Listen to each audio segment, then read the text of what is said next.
નમસ્કાર મિત્રો, education with Jignesh ચેનલમાં તમારું સ્વાગત છે ને હું છું જિગ્નેશ. મિત્રો, આજે આપણે વાત કરવી છે 1 થી 5ની પુનઃ જિલ્લા પસંદગીનો જે ત્રીજો દિવસ હતો એના આંકડાકીય માહિતી સાથે આપણે એની ચર્ચા કરીએ છીએ. પણ એ પહેલાં એક અગત્યની સૂચના છે મહત્ત્વની, એ વાત કરી લઈએ કે 11-12 સરકારી અને ગ્રાન્ટેડની જે શાળા પસંદગી જે ચાલી રહી છે એમાં એની અંદર ઘણી બધી ટેકનિકલ એરરો અને એવું બધું લોકોને આવતું હતું. અને એ જે સર્વરવાળા જે છે તો ટેકનિકલ ટીમ દ્વારા એમાં સુધારો પણ કરવામાં આવ્યો હતો. તો 9 તારીખ જે એટલે કે આજે જે છે છેલ્લો દિવસ એનો હતો. તો જેને પણ શાળા પસંદગી બાકી હોય તો અત્યારે પણ હજુ કરી શકે છે. તો કદાચ જો સમય મર્યાદા વધે એવી શક્યતા તો છે, પણ ના વધારવામાં આવે તો પાછળથી પછી રહી જવાય નહીં.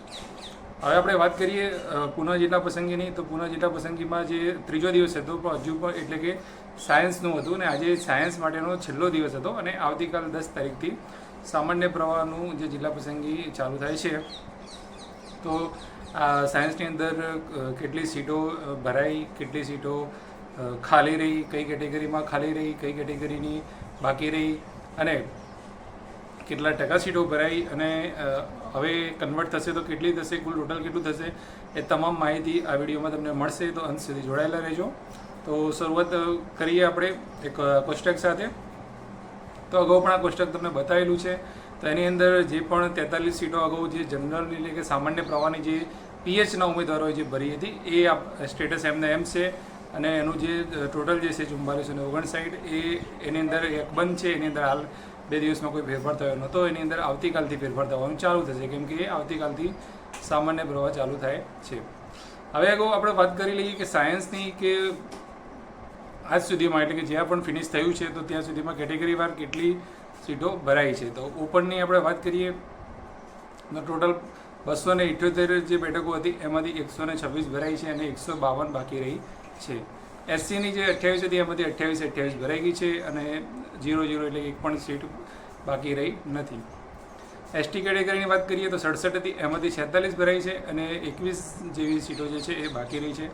ઓબીસી કેટેગરીમાં 76 સીટો હતી અને 76માંથી 76 ભરાઈ ગઈ છે, એમાં પણ 0 બાકી રહી છે. પછી વાત કરીએ ઈડબ્લ્યુએસની તો 49 હતી ટોટલ, એમાંથી આજે એન્ડ સુધીમાં 47 ભરાઈ છે, 2 ખાલી રહી છે. તો હવે ટોટલ આવી રીતે આપણે ગણીએ તો સાયન્સમાં 498 જે ટોટલ આપવામાં આવી હતી એમાંથી 323 ભરાઈ છે અને 175 બેઠકો છે એ ખાલી રહી છે.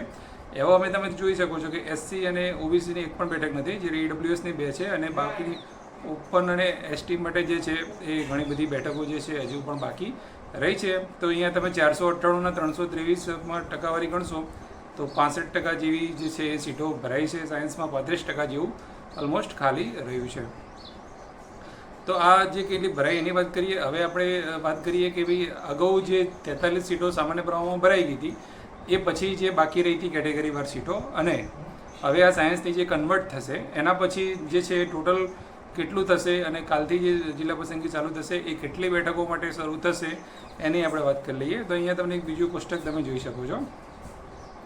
અહીંયા તમે જુઓ કે ઓપનની અંદર જે છે 2473 હતી ઓલરેડી એટલી હતી અને 152 જે છે સાયન્સની એની અંદર આપણે એડ કરી દઈએ તો એ 2625 જેવી બેઠકો ઓપન માટે સામાન્ય પ્રવાહમાં બાકી રહેશે.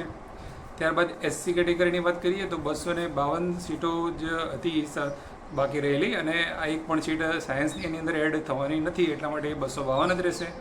એસટીમાં 610 બાકી રહેલી હતી ને 21 સીટો સાયન્સની તમે એડ કરી દો તો 631 જેવી થઈ જવાની છે. ઓબીસી કેટેગરીની વાત કરીએ તો 686 જે હતી બાકી રહેલી હતી, એની અંદર પણ 0 સીટ એટલે કે એક પણ સીટ એડ નહીં થાય એટલે 686 બેઠકો માટે આવતીકાલથી શરૂ થશે. અને ઈડબ્લ્યુએસમાં 438 હતી અને 2 એડ થઈ બીજી આ સાયન્સની, તો 440 જે છે એ હવે આવશે. હવે તમે અહીંયા જોઈ શકો છો કે 4459 જે ઓલરેડી સામાન્ય પ્રવાહની બાકી રહી હતી, જે પીએચની પહેલા દિવસે 43 ભરાઈ હતી એને બાદ કરતા, અને 175 જે છે એ સાયન્સની અંદર એની અંદર એડ કરીએ તો ટોટલ થાય છે 4634. તો આ 4634 બેઠકો માટે આવતીકાલથી સામાન્ય પ્રવાહના રાઉન્ડો ચાલુ થશે. અને જે રીતે બોલાવેલા છે 200 આસપાસ ઉમેદવારોને બોલાવે છે. તો આવતીકાલે સવારે જે રીતે અગાઉ સ્લોટ આપેલા હતા એવી રીતે 9 વાગ્યાનો અને 1 વાગ્યાનો એવી રીતે 2 સ્લોટો આપેલા છે. 9 વાગ્યાના સ્લોટમાં 1 થી 100 નંબર આવશે અને 1 વાગ્યાના સ્લોટમાં 101થી 200 સુધીના ઉમેદવારો એ પ્રકારની વ્યવસ્થા કરવામાં આવી છે. આજે પણ જે સાયન્સનું હતું એ 4:30 આસપાસ પૂરું થઈ ગયું હતું, ઘણા વધારે ઉમેદવારો હતા નહીં, તો એકદમ શાંતિથી એ લોકો કામ કરી રહ્યા છે. અને બીજી વાત ડોક્યુમેન્ટને લગતી, તો જે કોઈ પણ તમારું ડોક્યુમેન્ટ જે છે એ તમારે સાથે રાખવાના છે બધા જ. અને એસસી કે એસટી હોય કે ભાઈ ઓબીસી જે પણ જે જાતિવાળું જે પ્રમાણપત્ર રહ્યું એનું જે તમે અગાઉથી ફોર્મ જો આપેલું હોય તો ફરીથી તમારે આપવાની જરૂર રહેતી નથી. જે પણ પ્લાસ્ટિકની બેગ પેલી આપણને પાછી આપે છે એની અંદર આપણને જે લાસ્ટ ટાઈમ મુકાવડાયું હતું, તો જો તમે મૂક્યું હશે તો એ હશે જ તમારી પાસે, એ અંદર જ હશે, એમાં કોઈ કાઢી નહીં નાખ્યું હોય, બરાબર ને? તો એટલા માટે એ જે છે એ તમારે એમને એમ રાખવાનું છે. પણ જે પણ ઓરિજિનલ ડોક્યુમેન્ટ જે છે, તમામ સેમેસ્ટર કે તમામ ગુણપત્રકો, પ્રમાણપત્રો બધું જ જે છે એ ઓલરેડી લઈ લેવાનું છે અને કોલ લેટર સાથે રાખવાનું છે. બીજું કંઈ એમાં જરૂર પડવાની છે નહીં, જે રીતે લાસ્ટ ટાઈમ બધાને ખબર જ છે એ રીતે. તો આ તમામ ડોક્યુમેન્ટ સાથે આવતીકાલથી જે છે એ શરૂ થઈ જવાનું છે, સામાન્ય ભરવાનું, અને સતત હવે જે છે એ ચાલવાનું છે. અને જે પણ રજાઓ જે છે એની અપડેટ પણ આપણે તમને આપતા રહીશું. અને દરરોજ સાંજે કેટલી બેઠકો ભરાઈ, કેટલી કેટેગરીમાં કઈ ભરાઈ, તો એ બધી જ આપણે જે છે એની અપડેટ ચર્ચા સાથે તમારી સાથે રૂબરૂમાં એટલે કે વિડીયોમાં આપણે વિડીયોના માધ્યમથી તમને જણાવીશું.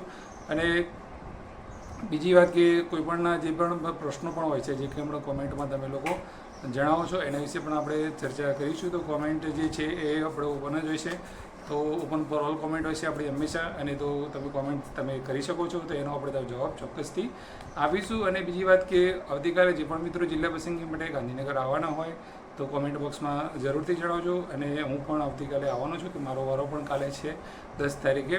તો હું પણ 11 વાગ્યા આસપાસ ત્યાં આવી જઈશ. તો ત્યાં જે શેડ રહ્યો ત્યાં આગળ હું તમને મળીશ. તો તમે લોકો પણ મને મળજો. તો આનંદ થશે કે બધા આપણા વ્યુઅર્સ જે છે, સબસ્ક્રાઈબર હોય છે, આપણને મળે છે, તો એમાં મળવાનો જે છે એ આનંદ હોય છે. તો તમને વિનંતી છે કે અગર તમે મને જોવો છો તો મળજો, એટલીસ્ટ સારું લાગશે બધાને. તો કાલે મારો વારો જે છે એ 1 વાગ્યાના ટાઈમમાં છે, બરાબર છે, પણ 11 વાગ્યા આસપાસ આપણે પહોંચી જઈશું. તો ફરી એકવાર તમને કહી દઉં છું કે કંઈ પણ પ્રશ્ન હોય તો તમે કોમેન્ટમાં જણાવી શકો છો. ડોક્યુમેન્ટ વેરિફિકેશનને લગતો એટલે કે ડીવીને લગતી, જે કાસ્ટ સર્ટિફિકેટને લગતી કોઈ ચિંતા કરવાની જરૂર છે નહીં. એ વસ્તુ જે છે એ ઓલરેડી તમારે કદાચ અહીંયા કંઈ પ્રોબ્લેમ આવશે તો એ તમારે જે તે જિલ્લામાં તમારે જવાનું થાય છે એ તમને એની અંદર એ થઈ જશે.